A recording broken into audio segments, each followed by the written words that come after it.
नमस्कार साथियों, स्वागत है आप सभी का वाईडी एग्रीकल्चर एकेडमी के डिजिटल प्लेटफॉर्म पर। मैं नीलेश पटेल आप सभी का हार्दिक स्वागत करता हूं। जैसा कि आप सभी बच्चे थंबनेल के माध्यम से जान गए होंगे कि आज की क्लास में हम क्या डिस्कस करने वाले हैं।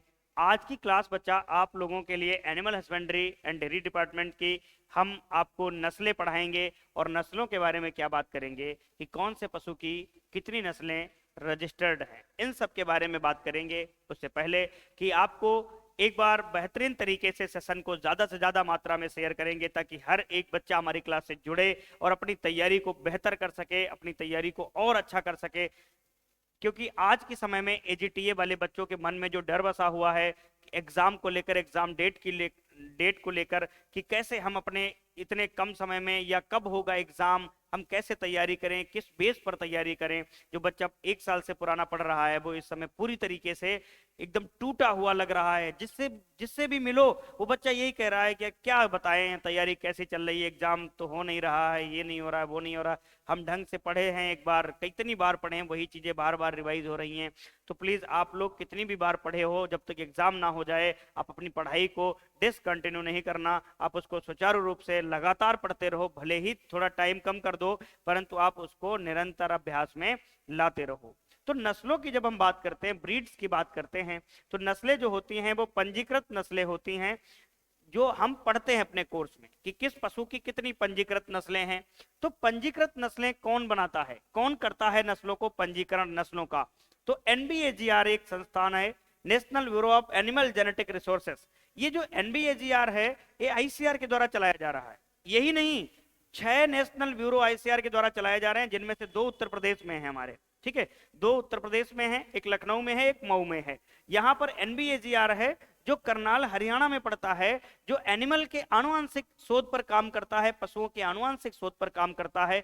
यही पशुओं की नस्लों को क्या करता है, पंजीकृत करता है। ये करनाल जो कि हरियाणा का एग्रीकल्चर के सेक्टर से बहुत ही समृद्ध जिला माना जाता है, इसको हरियाणा के अन्न का टोकरी भी कहा जाता है। माना जाता है कि करनाल हरियाणा में एग्रीकल्चर के बहुत सारे इंस्टीट्यूट हैं, जैसे NDRI national dairy research institute, central soil and salinity research institute, Indian institute of wheat and barley research, national bureau of animal genetic resources. ये सब कहाँ हैं भैया? ये सब करनाल हरियाणा में हैं। गेहूं का जीन बैंक कहाँ है? करनाल हरियाणा में है। इतनी सारी चीजें करनाल हरियाणा में होने के बावजूद ही हम हरियाणा को, करनाल को कह सकते हैं कि ये हरियाणा की अन्न की टोकरी है। गेहूं चावल वगैरह यहाँ अच्छा खासा उत्पादित होता है। यहाँ पर हम बात नस्लों की कर रहे थे और पंजीकरण की बात कर रहे थे, सारी चीजें हमको पता चल गई। हम बात करते हैं कि हम लोग जब पढ़ाई करते हैं तो एक समय ऐसा आता है, सिलेबस निकाला, टॉपिक निकाला, पढ़ने बैठ गए और भयंकर पढ़े, और एक समय ऐसा आता है कि हम अपनी पढ़ाई को धीरे धीरे डाउन कर लेते हैं। फिर हम तुलना करने लगते हैं। जब डाउन कर लेते हैं हमारा लेवल कम हो जाता है, हमको नॉलेज कम हो जाता है, फिर हम तुलना करने लगते हैं टॉपर से। यार उसके पापा नौकरी कर रहे हैं, उसके घर पैसे की कमी नहीं है, उसको किसी प्रकार की टेंशन नहीं है, कोई काम नहीं है, इसलिए वो इतना पढ़ पा रहा है। हमें क्या, हम बाजार भी जा रहे हैं, घर भी जा रहे हैं, पापा को भी देख रहे हैं, मम्मी को भी देख रहे हैं, पड़ोसी को भी देख रहे हैं, इतने सारे काम है, कहाँ से पढ़ पाएंगे? ये सब चीजें तुलना कर करके आप अपनी बुराइयों पर पर्दा डालते रहते हैं और सामने वाले को श्रेष्ठ हमेशा अपने मन में मानते रहते हैं। ऐसा क्यों होता है? क्योंकि हम अपने सब्जेक्ट से धीरे धीरे से लगाव कम करने लगते हैं। फिर हमें हर दूसरा व्यक्ति ईमानदार और बहुत मेहनतदार लगता है। क्यों लगता है ऐसा? एक मैं उदाहरण देता हूं इस पर, अच्छा सा उदाहरण देता हूं कि हम लोग दूसरे को बहुत मेहनती मान लेते हैं क्योंकि हम ये नहीं देखते हैं कि उसका निरंतर का अभ्यास क्या है। हम एक टॉपर का एग्जाम्पल लेते हैं कि जो लास्ट का बच्चा एक टॉपर के बच्चे को जब देखता है, उसको फील करता है, उसको समझता है, तो वो यही सोचता है कि यार ये दिमाग से पैदा ही हुआ है, ये मम्मी के गर्भ से ही इतना दिमाग लेके पैदा हुआ है, इसलिए ऐसा सब कुछ है। हम उसके पीछे की मेहनत नहीं देखते हैं कि वो बंदा कितना निरंतर किताबों के साथ फाइट कर रहा है, तब जाके ये मुकाम हासिल किया है। हम बस ये जान लेते हैं कि हाँ, एक दिन की मेहनत नहीं है टॉपर बनने की, एक दिन की मेहनत नहीं है बहुत अच्छा नॉलेज रखने की। हम किसी गुणवान व्यक्ति को देखते हैं तो हम बस यही देखते हैं कि यार ये गुणवान है, उसके पीछे का मेहनत देखो कि उसने कितनी निरंतर मेहनत की होगी पीछे, तब जाके ऐसा हुआ है। तो इसी पे एक एग्जाम्पल देता हूं मैं। आज महाशिवरात्रि का दिन है, महादेव जी की बारात आज शाम को होगी। तो हम बात करते हैं उत्तराखंड, चलते हैं थोड़ी देर के लिए। उत्तराखंड में आप केदारनाथ धाम जानते होंगे। तो केदारनाथ धाम जब जाते हैं श्रद्धालु महादेव जी के दर्शन करने के लिए, तो काफी उनको ऊंचाई पर चढ़ना पड़ता है। तो वहां ऊंचाई पर चढ़ने के 3 साधन होते हैं हमारे पास। एक तो पैदल हम जा सकते हैं, पैदल जाने के साथ साथ 4 साधन हो जाएंगे हमारे पास। एक तो हम अपने शरीर भार को पैदल लेके जा सकते हैं। दूसरा, हम पहले से अगर रजिस्ट्रेशन कराए होंगे तो हम बाई हेलीकॉप्टर भी जा सकते हैं। उसके बाद तीसरा, एक गधे की सवारी भी होती है। गधे मतलब खच्चर जिसको कहते हैं, खच्चर पे बैठ के हम जा सकते हैं, ठीक है, गधा नहीं खच्चर कहते हैं। उसके बाद एक नेपाली भाई होते हैं जो अपनी कमर पे चेयर बांध के हमको बिठा के ऊपर ले जाते हैं। तो जब हम नेपाली भाइयों को देखते हैं, सोचते हैं यार ये बड़े मेहनती हैं, हमसे खुद से नहीं चला जा रहा है और ये चेयर बांध के हमको उस पर बिठा के लेके जा रहे हैं। हम ये देख लेते हैं कि यार ये बहुत मेहनती हैं, परंतु हम कभी ये नहीं देखते हैं कि ये क्या नेपाली भाई पहले दिन से ही ऐसा करने लगा था। नहीं ना, उसकी मजबूरी रही होगी कहीं ना कहीं ये कार्य करने की, और मजबूरी के साथ साथ उसने कई बार अभ्यास किया होगा उस कार्य को करने के लिए। पहले खाली गया होगा, फिर चेयर बांध के गया होगा, कुछ दूरी तक गया होगा, निरंतर धीरे धीरे वो ऐसा प्रयास करने के बाद आज वो उसके काम रिदम में आ गया। तो आज वो उसके लिए नॉर्मल लगने लगा। जैसे कि हम अपने दैनिक जीवन में कार्य करते हैं, उसका भी वो दैनिक जीवन का कार्य है, परंतु आज वो हमें हार्ड लग रहा है क्योंकि हम उसको आज देख रहे हैं, हम उसका बीता हुआ कल नहीं देखना चाह रहे हैं। ये चीजें होती हैं। और हमारे समाज में ये जरूर होता है कि हमारे सामने जो है वो नहीं दिखता है, हमारे जो नहीं है उसकी हम कल्पनाएं करते रहते हैं।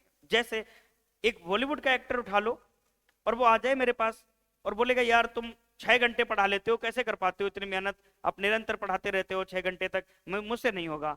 तो उससे क्यों नहीं होगा? क्योंकि उसके जीवन में काम नहीं है, ये मेरे जीवन में काम है, मेरी मजबूरी कह लो या मेरा प्रोफेशन कह लो या मेरा शौक कह लो, ठीक है, ये मेरे निरंतर जीवन में आ चुका है। अब हमको करना है तो करना है ये काम। अब हमारे लिए बहुत आसान लगने लगा कि हाँ क्लास लेनी है तो लेनी है। जो व्यक्ति नहीं ये काम कर रहा होगा उसके लिए बहुत कठिन पड़ जाएगा कि यार ये कैसे हो पाता है। तो हम जिस भी व्यक्ति को कठिन मानते हैं कि यार ये दुनिया में बहुत मेहनती आदमी है, तो उसके दैनिक क्रियाकलापों पर एक बार गौर करेंगे कि ऐसा ये क्यों कर पा रहा है। उन चीजों को जब हम पकड़ लेंगे तो हम भी बहुत अव्वल किस्म के निकल के आ जाएंगे। यदि आप मन में डरे हुए हो, आपका ज्ञान धीरे धीरे क्षीण हो रहा है, तो आप एक बार मन से दृढ़ संकल्पित ले लो कि हम भी कर सकते हैं। तो आप क्या करोगे, उसकी जो जो वो फॉलो कर रहा होगा दिन में, हम वो चीजें फॉलो करेंगे। एक दिन ऐसा जरूर आएगा कि हम वहां पर बैठ जाएंगे, हमारा भी आसन वही हो जाएगा। ठीक है, ये हम बात करते हैं पंजीकृत नस्लों के बारे में। एक छोटा सा हमने ओवरव्यू देखा, अब हम इसकी बात करेंगे कौन से पशु की कितनी नस्लें पंजीकृत हैं। तो NBAGR द्वारा जो पंजीकृत नस्लें होती हैं, इनके बारे में हम चर्चा में बात करेंगे। तो NBAGR द्वारा जो नस्लें होती हैं पंजीकृत, कितनी नस्लें हैं वर्तमान में? तो NBAGR द्वारा 220 नस्लें पंजीकृत हैं। कितनी? कुल 220 नस्लें पंजीकृत हैं। 220 नस्लें पंजीकृत हैं।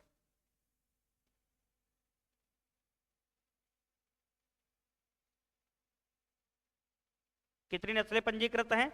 220 नस्लें पंजीकृत हैं भाई साहब। तो अब आपको 220 क्या याद करना है? नहीं याद करना है, बस नॉर्मल सी कुछ चीजें याद कर लेनी है, बाकी सारी चीजें नहीं याद करनी है। तो नॉर्मल क्या याद करना है? जैसे अगर हम बात करें तो हमारे पास बहुत सारी चीजें आ जाएंगी। जैसे हम बात करते हैं गाय, तो गाय की कितनी नस्लें हैं? 53 प्लस 1। अब ये एक क्या है? एक है सिंथेटिक काऊ। क्या है? सिंथेटिक काऊ।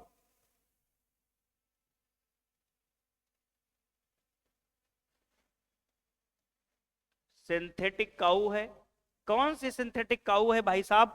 फ्रिजवाल। कौन सी है? फ्रिजवाल। फ्रिजवाल है। ये फ्रिजवाल जो है ये कैसी है? क्रॉस ब्रीड है, संकर नस्ल है। कैसी है? संकर नस्ल है। कैसी है भाई साहब? संकर नस्ल है। किसके किसके क्रॉस से ये बनी है? तो किसके किसके क्रॉस से ये बनी है? तो ध्यान देंगे, होलिस्टीन फ्रीजियन, होलिस्टीन फ्रीजियन और साहिवाल। होलिस्टीन फ्रीजियन और साहिवाल के द्वारा ये क्रॉस करा के नस्ल डेवलप की गई है। और ये कहां से विकसित की गई है? Central institute for research on cattle, मतलब केंद्रीय मवेशी अनुसंधान केंद्र। केंद्रीय मवेशी अनुसंधान केंद्र, केंद्रीय मवेशी अनुसंधान केंद्र, अनुसंधान केंद्र कहां पड़ता है? मेरठ। मेरठ, हड़प्पा कालीन सभ्यता पढ़ते होगे, आलमगीर नगर के नाम से आप मेरठ को जानते हो। तो ये जो फ्रिजवाल है एक संकर नस्ल है, किसके किसके क्रॉस से विकसित हुई है? तो होल्स्टीन फ्रीजियन और साहिवाल के मध्य क्या कराया गया? संकरण कराया गया। कहां कराया गया? Central institute for research on cattle, केंद्रीय मवेशी अनुसंधान केंद्र मेरठ, जो कि यूपी में है। यहां से ये ब्रीड डेवलप की गई और माना जाता है सभी संकर नस्लों में सर्वाधिक दुग्ध उत्पादन। क्या होता है? सभी संकर नस्लों में सर्वाधिक दुग्ध उत्पादन। सभी संकर नस्लों में, सभी संकर नस्लों में सर्वाधिक दुग्ध उत्पादन, सर्वाधिक दुग्ध उत्पादन। तो यहां पर हमने गाय के बारे में देख लिया कि गाय की कितनी नस्लें हैं। कुल 54 नस्लों को पंजीकृत किया गया है, जिसमें 53 प्लस एक क्या है? सिंथेटिक है, और वैसे 53 क्या है? नॉर्मल काऊ है। आगे हम बात करते हैं भैंस के बारे में, बात कर लेते हैं भैंस। तो भैंस की कुल मिला के 20 नस्लें जो हैं वो क्या हैं? पंजीकृत है। कितनी नस्लें पंजीकृत हैं? 20 नस्लें पंजीकृत हैं। भैंस के बाद हम बात कर लेते हैं भेड़ की। तो भेड़ की 45 नस्लें पंजीकृत हैं। कितनी नस्लें पंजीकृत हैं? 45 नस्लें पंजीकृत हैं। उसके बाद अगर हम बात करें बकरी, तो बकरी की 39 नस्लें पंजीकृत हैं। कितनी? 39 नस्लें पंजीकृत हैं। उसके बाद हम बात करते हैं मुर्गी। यही सब हमारे सिलेबस में होता है। तो मुर्गी की कितनी नस्लें पंजीकृत हैं? 20। कितनी नस्लें पंजीकृत हैं? 20 नस्लें पंजीकृत हैं। उसके बाद अगर हम बात करें सुअर, तो सुअर की 14 नस्लें पंजीकृत हैं। कितनी? 14 नस्लें पंजीकृत हैं। किसकी? सुअर की। सुअर की कितनी नस्लें पंजीकृत हैं? 14 नस्लें पंजीकृत हैं। उसके बाद हम अगर बात करें घोड़े की, तो घोड़े की कितनी और ऊंट की कितनी? तो ऊंट की मानी जाती हैं 9 नस्लें जो हैं पंजीकृत हैं। कितनी? 9 नस्लें पंजीकृत हैं। उसके बाद हम बात करते हैं घोड़े की, कि घोड़ा जो है इसकी कितनी नस्लें पंजीकृत हैं? तो घोड़ा की 8 नस्लें पंजीकृत हैं। कितनी? 8 नस्लें पंजीकृत हैं। ये ध्यान देना, घोड़ा की कितनी हैं? 8 नस्लें पंजीकृत की गई हैं। उसके बाद हम बात करते हैं कुत्ता, ठीक है, गधा और बतख। इनकी 3-3 नस्लें पंजीकृत हैं। कितनी? 3-3 नस्लें पंजीकृत हैं। 3-3 नस्लें पंजीकृत हैं। कितनी हैं? 3-3 नस्लें इन पशुओं की पंजीकृत हैं। उसके बाद हम बात करते हैं, एक होता है यॉक, ठीक है, यॉक आपको नॉर्थ ईस्ट में देखने को मिलेगा। इसकी 1 नस्ल पंजीकृत है। कितनी? 1 नस्ल पंजीकृत है। किसकी? यॉक की। ठीक है, यहां तक हम बात कर लिए। उसके बाद एक पशु और आता है जिसका नाम है गीन। तो गीन की भी कितनी नस्ल पंजीकृत है? 1 नस्ल पंजीकृत है। कितनी? 1 नस्ल पंजीकृत है। इस प्रकार से जो एनवीएजीआर ने नस्लों को पंजीकरण में ढाला है, कितनी कौन से पशु की नस्लें पंजीकृत हैं, इस प्रकार से हम सारी चीजों को पढ़ सकते हैं। एक एक करके हम सारा डेटा कलेक्ट कर सकते हैं, सारी चीजों को हम पढ़ सकते हैं। ये जो क्लास है हमारी, ये बहुत ही बेहतरीन आपको साबित होगी यदि आप हमारे साथ चीजों को, जो हम लिख रहे हैं, आप पढ़ रहे हो, ऐसे ही एज इट इज आप पढ़ लिए, तो आपको कहीं कोई प्रॉब्लम नहीं होने वाली है। ठीक है, आगे हम बढ़ेंगे, गाय की नस्लों पर चर्चा करेंगे। आप इसका स्क्रीनशॉट ले लीजिएगा फटाफट से। हाँ, चलिए आगे बढ़ते हैं हम लोग। गाय की नस्लें, हम लोग लिखते हैं गाय की नस्लें। गाय की नस्लें,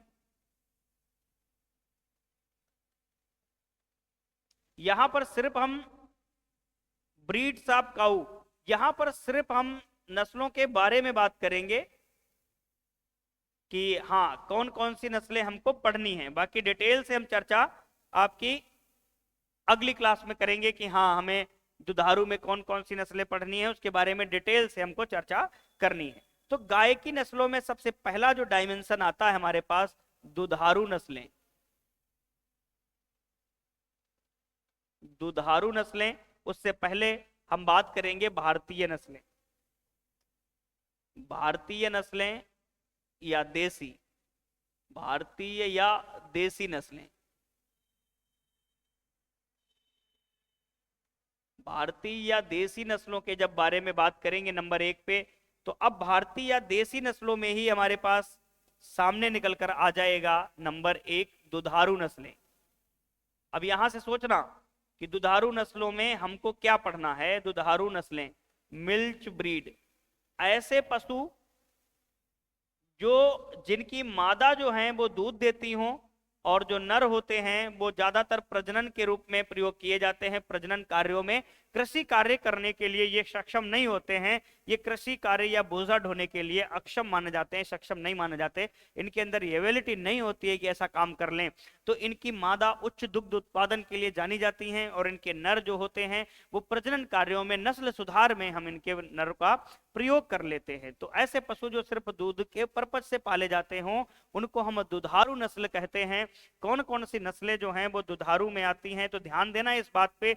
यहां से कई बार आपको कुछ चीजें डाउट वाली मिलेंगी, डिस्प्यूट आप करोगे, क्योंकि उत्तर प्रदेश के आप बच्चे हो, उत्तर प्रदेश की किताबों में कहीं ज्यादा इधर उधर हेर फेर मिल जाता है। तो मैं आपको बताऊंगा कि यहां पर कहां पे आपका विवाद उत्पन्न हो सकता है। तो पहला है साहीवाल। साहीवाल को लोला, मुल्तानी, पाकिस्तान का मोंटगोमरी जिला, भारत की सबसे दुधारू नस्ल मानी जाती है साहीवाल। उसके बाद रेड सिंधी, इसको कहीं कहीं सिंधी भी लिखा मिलेगा तो घबराएंगे नहीं। रेड सिंधी, गिर, पत्ती जैसे लटकते हुए कान, देवनी, हैदराबाद, साउथ इंडिया की नस्ल, उत्पत्ति स्थान हैदराबाद। तो 4 नस्लें हो गई। उसके बाद 5वीं है राठी। राठी को किताबों में दुकाजी नस्ल के रूप में लिखा है। किसके रूप में लिखा है? दुकाजी नस्ल के रूप में लिखा है। तो दुकाजी में आती है राठ। ये जो राठी है ये राजस्थान की कामधेनु मानी जाती है और ये दुधारू नस्ल के रूप में आती है। त्रिसंकरण से विकसित की गई ये नस्ल होती है। किससे? त्रिसंकरण से विकसित ये नस्ल है, ये दुधारू नस्ल की श्रेणी में आती है। इसकी एक ट्रिक भी लोग बनाते हैं, सीसा गिरा दो। क्या बनाते हैं? सीसा गिरा दो। ये ट्रिक होती है इसकी याद करने की। तो याद करने की जो ट्रिक होती है तो हम ट्रिक के माध्यम से आपको बताने का प्रयास करेंगे। हालांकि ट्रिक याद मत किया करो, सीसा गिरा दो।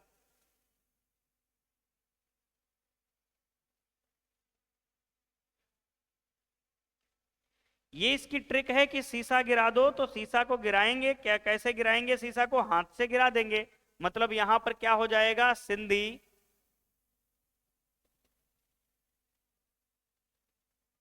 यहां पर क्या हो जाएगा? साहीवाल, यहां पर क्या हो जाएगा? गिर, यहां पे क्या हो जाएगा? राठी, और यहां पर क्या हो जाएगा? देवनी।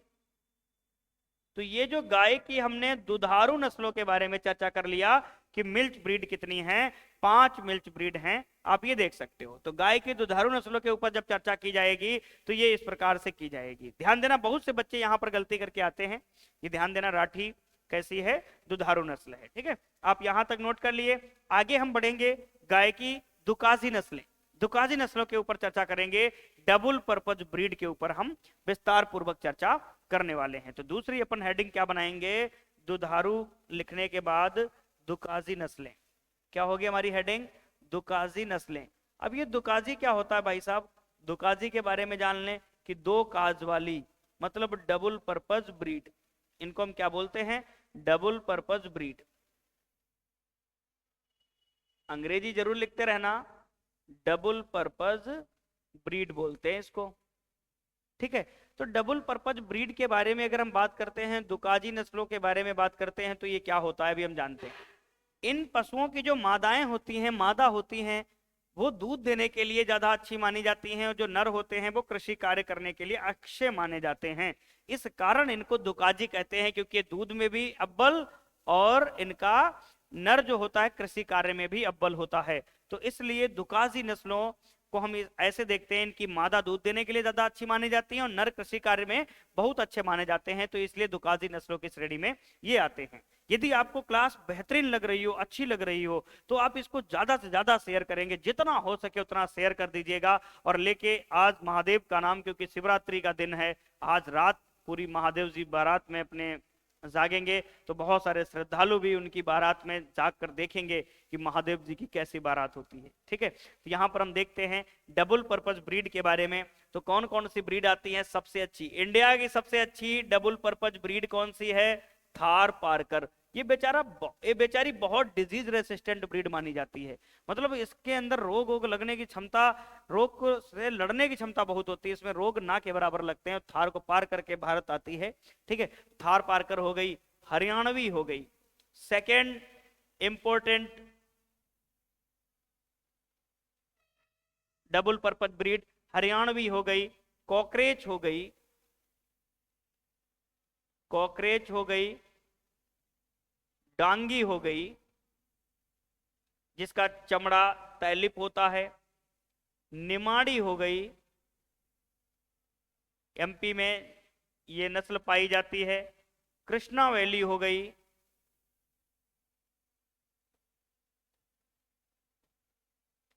ठीक है। उसके बाद मेवाती हो गई, मथुरा का कोसी वाला क्षेत्र, गोवा लाओ हो गई, गोवा लाओ हो गई। ठीक है, ये नस्लें ऐसी होती हैं कुछ जो डबल पर्पज ब्रीड या दुकाजी नस्लों के रूप में जानी जाती हैं। इनको हम किस रूप में जानते हैं? दुकाजी नस्लों के रूप में जानते हैं। यही हम बात कर लेंगे। तो कुछ एक और भी टाइप की नस्लों के बारे में हम बात कर लेते हैं, भारवाही नस्लें। किस पर चर्चा कर लेते हैं? भारवाही नस्लें। सी नंबर बात कर लेंगे, भारवाही नस्लें।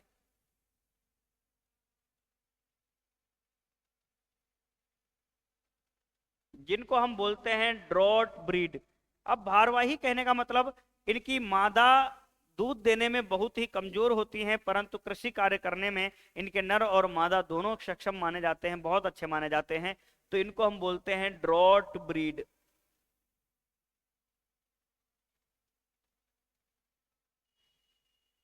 ड्रॉट ब्रीड्स, भारवाही नस्लें। अब ड्रॉट ब्रीड के बारे में हम पढ़ते हैं। ड्रॉट का मतलब भार को खींचने वाले, बोझा ढोने वाले, कृषि को कार्य करने वाले। इससे बहुत से ऐसे पशु आएंगे जो क्या होंगे? बोझा ढोएंगे, कृषि कार्य अच्छा सा करेंगे। जैसे कॉकरेज की बात करते हैं, कॉकरेज में सींगें बड़ी खतरनाक खतरनाक होती हैं, इनमें सींग कैंसर के चांसेस 90% के केसेस में देखे जाते हैं। ठीक है, और ये कॉकरेज जो होती है सवाई चाल के लिए मानी जाती है, चलने के लिए। आगे हम बात करते हैं यहाँ पर कि भारवाही नस्लें कौन कौन सी भारवाही नस्लें होंगी? अमृत महल,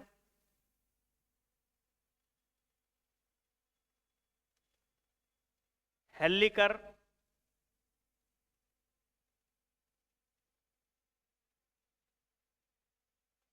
नागौरी,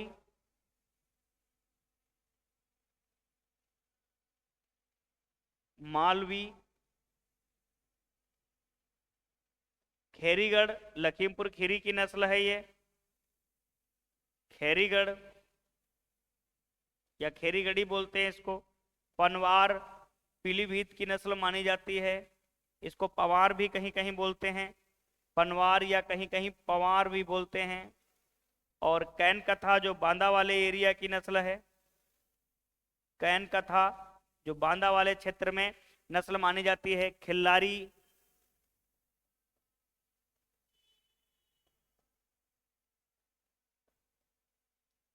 खिल्लारी भी इसी भारवाही नस्ल की श्रेणी में आती है। तो ये जो कुछ इस प्रकार से हमने नस्लें देखी, ये किसमें आ जाती हैं? भारवाही नस्लें आ जाती हैं। मतलब कृषि कार्य करने के लिए इनके नर और मादा दोनों बहुत अच्छे माने जाते हैं। ये कुछ हमने एग्जांपल लिख दिए, जैसे नागौरी दुल की चाल के लिए फेमस मानी जाती है। आगे की क्लास में हम नागौरी के बारे में जब बताएंगे तो बोलेंगे ना, कृषि कार्य के लिए इनके बैल जो होते हैं बहुत अच्छे माने जाते हैं। नागौरी किस्म के बैल, लोग इन पर नाज करते हैं, राजस्थान के नागौर वाले एरिया के लोग। ठीक है। तो यहाँ पर हमने दुकाजी नस्लों के बारे में बात कर ली और हमने थोड़ा सा भारवाही नस्लों के ऊपर भी हल्की सी टिप्पणी कर ली। आने वाले समय में अभी हम जस्ट आपके बीच में कुछ क्रॉस ब्रीड के बारे में भी चर्चा करने वाले हैं। क्रॉस ब्रीड बोले तो कि हम अलग अलग पशुओं के बीच क्रॉस कराकर हम एक नई प्रजाति को इजाद करते हैं, उस क्रॉस ब्रीड के बारे में हम चर्चा करेंगे। आज की डेट में जो हम डेयरी फार्म करते हैं, डेयरी फार्मिंग करते हैं, डेयरी पे पशु पालते हैं, वो मोस्टली सारे के सारे क्रॉस ब्रीड ही हम लेकर आते हैं। इंडिजिनस काऊ को हम बहुत ज़्यादा नहीं उसमें डेयरी फार्म में रखते हैं। इसीलिए भारत सरकार ने एक इंडिजिनस जेबू कैटल को बढ़ावा देने के लिए एक स्कीम चलाई है। क्या आप उस स्कीम का नाम बता सकते हो, जिसमें देसी गायों का संरक्षण, देसी गायों की प्रजाति को सुधार कर उनकी जाति की संख्या को बरकरार रखने के लिए भारत सरकार का एक स्कीम है, उसको कमेंट बॉक्स में आपको बताना है। ठीक है, कि देसी गाय के संरक्षण के लिए कौन सी स्कीम चलाई गई। पहला नंबर हमने देखा था कि भारतीय गाय, दूसरे नंबर पे हम देखेंगे संकर नस्लें। संकर नस्लों के ऊपर चर्चा करेंगे।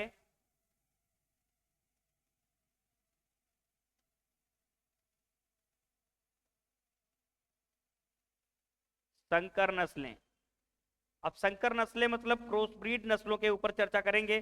तो क्रॉस ब्रीड में हमको क्या क्या पढ़ना पड़ेगा, सारी चीजें हम लोग देखते हैं क्रॉस ब्रीड के केस में। सबसे पहले बात हमारे जहन में आती है क्रॉस ब्रीड में, जब भी हम कभी चर्चा करने का विषय सोचते हैं, नंबर एक बात करते हैं करन फ्राइज।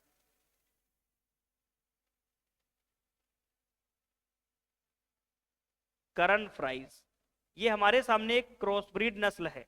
ठीक है, ये जो करन फ्राइज है किससे तैयार की गई, तो होल्स्टीन फ्रीजियन, जो कि विश्व की सबसे भारी और विश्व की सबसे ज्यादा दूध देने वाली नस्ल। विश्व का एक देश क्यूबा, जिसने 25,300 लीटर प्रतिव्यात इसका रिकॉर्ड उत्पादन किया। तो होल्स्टीन फ्रीजियन और थार पार्कर, थार पार्कर जो कि पाकिस्तान के थार को पार करके आई, राजस्थान गुजरात वाले क्षेत्र में इसकी ज्यादातर देखने को मिलता है सारी चीजें। ये दूध देने में माहिर, ये रोगों से लड़ने के लिए क्षमता है इसके अंदर ज्यादा। तो इसका मतलब इन दोनों का जब आपस में संकरण कराया गया तो एक नई वैरायटी आई, ये दूध भी ज्यादा देगी और इसमें रोग भी कम लगेंगे। क्या नाम है इसका, करन फ्राइज। करन लगा हुआ है, इसका मतलब करनाल से विकसित है। कहां से विकसित, करनाल से विकसित। तो एक लाइन ये भी लिख लेंगे NDRI, national dairy research institute Karnal, 1955 में ये विकसित मतलब बना था, करनाल द्वारा विकसित। तो ये जरूर लिख लेंगे NDRI करनाल द्वारा विकसित। दूसरी नस्ल के बारे में हम लोग पढ़ते हैं, तो दूसरी नस्ल हमें कौन सी समझ में आती है, करन स्विस। करन स्विस। तो अब इसके आगे भी करन स्विस लिखा हुआ है, तो यहां हम ये नहीं बताएंगे कि कहां से विकसित है, आप लोग जान जाओगे करन स्विस। तो करन स्विस जो है वो ब्राउन स्विस। अब जो ब्राउन स्विस है नस्ल, इसका जो उत्पत्ति स्थान है स्विट्जरलैंड। ब्राउन स्विस और साहीवाल, साहीवाल भारत की सबसे ज्यादा दुधारू नस्ल, और ब्राउन स्विस विश्व की दुकाजी। दुकाजी कहने का मतलब दूध भी देती है और इसका मांस पर्पज के रूप में, वी प्रोडक्शन के रूप में भी इस्तेमाल किया जाता है। तो ब्राउन स्विस जो है दुकाजी नस्लों की श्रेणी में आती है। ये ब्राउन स्विस और साहीवाल के क्रॉस से बनी है। ये भी कहां से विकसित है, NDRI द्वारा विकसित। NDRI द्वारा विकसित। तो ये नस्ल भी कहां से विकसित की गई, NDRI के द्वारा विकसित की गई। तीसरी नस्ल के ऊपर हम चर्चा करेंगे, और तीसरी नस्ल आती है जरसिंध। जरसिंध। अब ये जरसिंध की बात करेंगे तो ये नस्ल तैयार की गई जर्सी। अब जर्सी क्या है, इंग्लिश चैनल का जर्सी द्वीप समूह। ठीक है, इंग्लिश चैनल का जर्सी द्वीप समूह, यानी कि फ्रांस की हम बात करते हैं, वहां से डेवलप ये जर्सी गाय। माना जाता है कि सबसे कम समय में इसके अंदर प्यूबर्टी एज आ जाती है, 8 से 10 महीने में भी प्यूबर्टी एज आती है, और डेयरी ब्रीड के लिए सबसे ज्यादा अच्छी मानी जाती है। विदेशी गायों में सबसे ज्यादा बसा इसी के अंदर होती है। विदेशी गायें जितनी भी होती हैं उनमें सबसे ज्यादा फैट परसेंटेज जर्सी के अंदर ही देखने को मिलता है।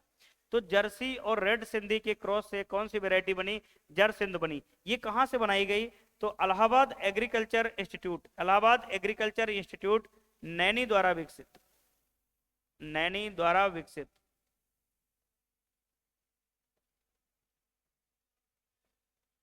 यहां पर हमने देख लिया। उसके बाद हम बात करेंगे, एक नस्ल आती है हमारे सामने, सुजाता।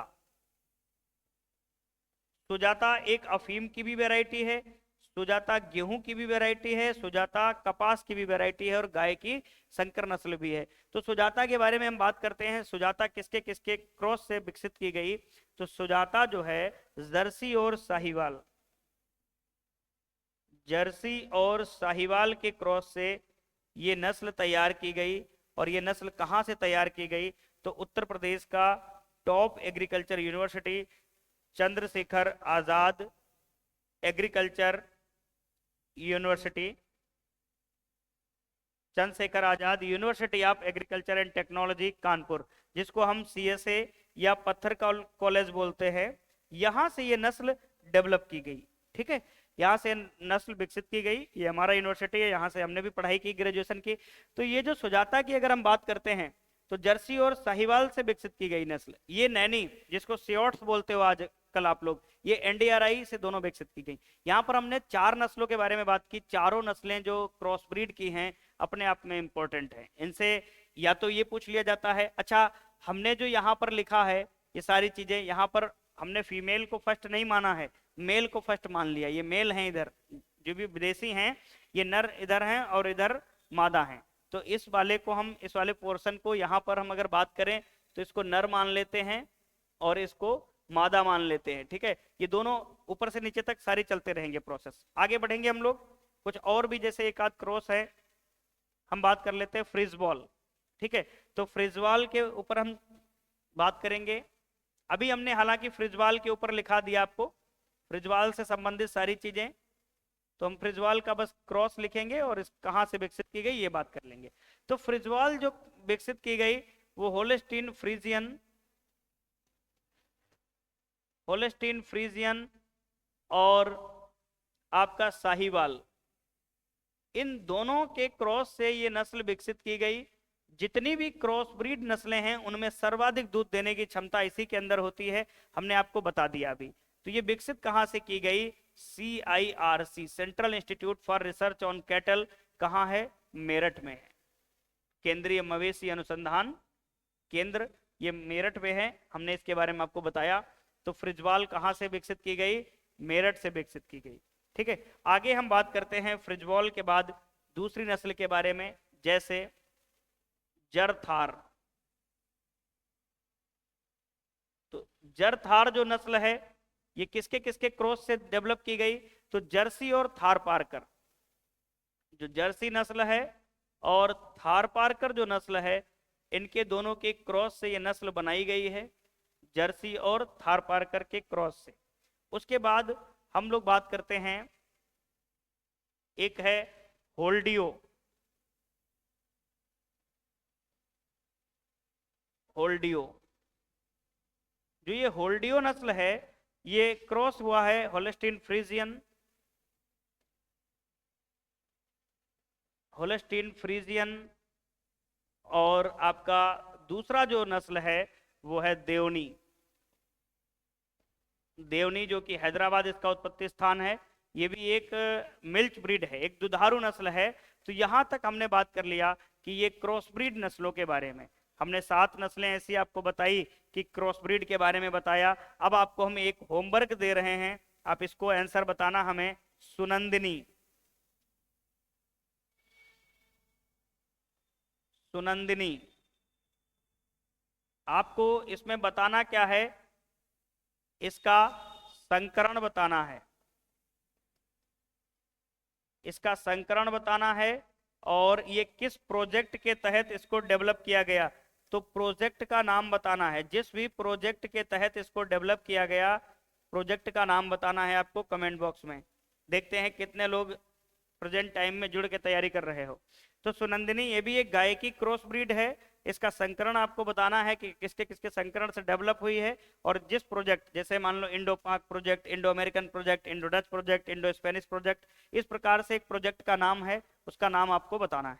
अब हम बात करेंगे लास्ट में, अपना जो आज का टॉपिक है विदेशी नस्लें, कि जो विदेशी नस्लें हैं गाय की उन पर चर्चा कर लेंगे। पहला हमने पढ़ा भारतीय नस्लें, दूसरा हमने भारतीय नस्लों को 3 भागों में बांटा, दूसरा हमने पढ़ा संकर नस्लें, और तीसरा पढ़ते हैं विदेशी नस्लें, एक्सोटिक ब्रीड, विदेशी नस्लें।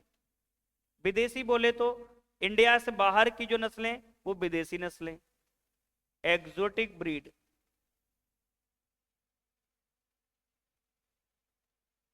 ठीक है, जब कभी अपने लोग इंडिया से बाहर जाएंगे तो एक विदेशी लोगों की श्रेणी में आ जाएंगे, आ जाएंगे कि नहीं आ जाएंगे? तो विदेशी नस्लों के बारे में हम बात करते हैं। गाय की ही नस्लें भी हम चला रहे हैं कि गाय की कौन कौन सी नस्लें विदेशी नस्लों की श्रेणी में आती हैं। तो सबसे पहले बात, जो सबसे ज्यादा इंपॉर्टेंट नस्ल है, होल्स्टीन फ्रीजियन। अभी बस इसके बारे में हम आपको नॉर्मल सी जानकारी देंगे। होल्स्टीन फ्रीजियन जो नस्ल है, इसका उत्पत्ति स्थान आपका हॉलैंड या नीदरलैंड माना जाता है। विश्व की सबसे भारी, विशाल और ज्यादा दूध देने वाली नस्लों में आता है होल्स्टीन फ्रीजियन। दूसरा आता है जर्सी, इंग्लिश चैनल का जर्सी द्वीप समूह यानी कि फ्रांस, फ्रांस से डेवलप की गई है। विदेशी नस्लों में सर्वाधिक बसा इसी के दूध में पाई जाती है, 5.5%। जर्सी के बाद हम बात करते हैं आयर सायर, विश्व की सबसे सुंदर नस्ल। जो नस्लें होती हैं इसका उत्पत्ति स्थान स्कॉटलैंड होता है, और सुंदर का मतलब सकल सूरत में बहुत ज्यादा सुंदर मानी जाती है। तो कई बार क्वेश्चन भी पूछा गया कि विश्व की सबसे खूबसूरत, सबसे सुंदर नस्ल कौन सी है, तो आयर सायर है। उसके बाद रेड डेन, रेड डेन को बोला जाता है होल्स्टीन फ्रीजियन की कॉपी, मतलब फोटोकॉपी। कौन है रेड डेन? एक होता शॉर्ट हॉर्न, शॉर्ट हॉर्न का मतलब है इंग्लैंड में ये नस्ल है, ठीक है, शॉर्ट हॉर्न। उसके बाद हम बात करते हैं गरनसी, गरनसी जो नस्ल है इसका दूध जो होता है गोल्डन कलर का होता है, सुनहरा रंग का हल्का हल्का सा दूध इसका मिलता है हमको। ठीक है, तो हमने देखा रेड डेन देखा, आयर सायर देखा, जर्सी देखा, होल्स्टीन फ्रीजियन देखा। उसके साथ साथ हम ब्राउन स्विस की बात कर लेते हैं। ब्राउन स्विस, अब जो ब्राउन स्विस नस्ल है ये विश्व की दुकाजी नस्लों की श्रेणी में आती है। दुकाजी कहने का मतलब एक तो मिल्क प्रोडक्शन के रूप में इसको हम प्रयोग करते हैं, दूसरा इसका मांस प्रयोग करते हैं। ब्राजील वगैरह में इसका मांस बहुत ज्यादा फेमस है ब्राउन स्विस का। हालांकि इसका नस्ल का उत्पत्ति स्थान स्विट्जरलैंड माना जाता है। क्या माना जाता है? स्विट्जरलैंड माना जाता है। 4000 लीटर के आसपास दूध देती है, बाकी इसका मांस उत्पादन के रूप में हम बहुतायत में प्रयोग करते हैं। तो ये जो क्लास थी शुरुआती दौर पे नॉर्मली नस्लों पर आधारित थी कि हम नस्लों में पंजीकरण की बात करते हैं तो कौन कौन सी नस्लें पंजीकरण में देखते हैं। फिर उसके बाद हमने गाय की नस्लों का एक क्लासिफिकेशन के बारे में चर्चा किया। देन उसके बाद अगली क्लास होगी तो हम उसमें आपको गाय की नस्लों के बारे में एक विस्तार पूर्वक चर्चा करने वाले हैं। जितना हो सकेगा उतना ज़्यादा डीप हम जाएंगे, जितना ज़रूरत होगी आपको उसी लेवल से हम आपको लेके चलेंगे, क्योंकि बहुत ज़्यादा फालतू का कंटेंट भी नहीं पढ़ना और बहुत ज़्यादा कम भी नहीं पढ़ना, क्योंकि 5 नंबर का मामला है। बिल्कुल जैसा पेट का पैटर्न है वैसा ही पूरा pattern as it is copy कर दिया यूपी ट्रिपल एस सी ने जीटीए वाले बच्चों के लिए। तो ये है कि बहुत ज़्यादा हल्के में भी लेके नहीं चलना है और बहुत ज़्यादा डीप भी नहीं जाना है कि हाँ एनिमल हस्बेंड्री पे ही बनर्जी साहब बन जाएं हम। ठीक, तो आज की क्लास यहीं तक रखते हैं। देन उसके बाद अगली क्लास जो आएगी वो हम इसका एक्सप्लेनेशन करेंगे। ठीक है।